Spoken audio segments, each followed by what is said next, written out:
নদীর পাড়ের এক আম গাছে এক বান্দর থাকতো, আর ওই নদীতেই বিশাল এক কুমির থাকতো। ওই বান্দর আর কুমিরের মধ্যে ছিল গভীর বন্ধুত্ব। প্রতিদিন গাছ থেকে আম পেড়ে বান্দর ওই কুমিরকে খাওয়াতো। একদিন আম নিয়ে কুমিরটা তার স্ত্রীর কাছে গিয়ে বলল, এই আমটা আমার বন্ধু আমাকে দিয়েছে, খাইয়া দেখো, জনমের মতো মিষ্টি। এই রকমের মিষ্টি আম প্রতিদিন আমার বান্দর বন্ধু আমাকে খাওয়ায়। কুমিরের কথা মতো তার স্ত্রী আমটা খেয়ে দেখে সত্যিই তো প্রচন্ড পরিমাণে মিষ্টি। তখন সেই কুমিরের বউ বলে উঠল, যদি এই আমটাই এত মিষ্টি হয়ে থাকে, তাহলে তোমার যেই বান্দর বন্ধু নিয়মিত এই আম খায়, না জানি তার কলিজাটা কত মিষ্টি। আমি কিছুই বুঝি না, যে কোনো মূল্যেই হোক আমাকে ওই বান্দরের কলিজাটা তুমি এনে দিবা। বউয়ের এই কথা শুনে পরের দিন কুমিরটা বান্দরের কাছে যেয়ে বলল, ভাই বান্দর, তোমার ভাবি তোমাকে দাওয়াত দিয়েছে। গতকালকে তোমার আর আমার গভীর বন্ধুত্বের আলোচনা শুনে সে বলেছে, বান্দর তোমার এত ভালো একজন বন্ধু, তাহলে একদিন তাকে আমাদের বাড়িতে নিয়ে এসো। কুমিরের এই কথা শুনে বান্দর কোনো কিছু না ভেবে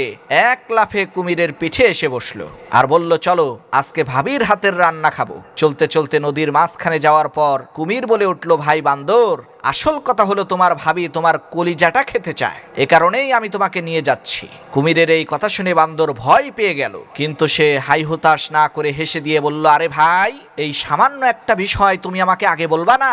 আমি তো আমার কলিজাটা আম গাছেই রেখে এসেছি, তুমি আগে বললেই তো সাথে করে নিয়ে আসতাম। তাহলে এখন চলো কলিজাটা আগে আম গাছ থেকে নিয়ে আসি। বান্দরের কথা শুনে যখনই কুমিরটা আবার ওই নদীর পাড়ের আম গাছের কাছে এসেছে, তখন সেই বান্দর এক লাফে আম গাছে উঠে বলল, আরে বেটা ধোঁকাবাজ, যা এখান থেকে।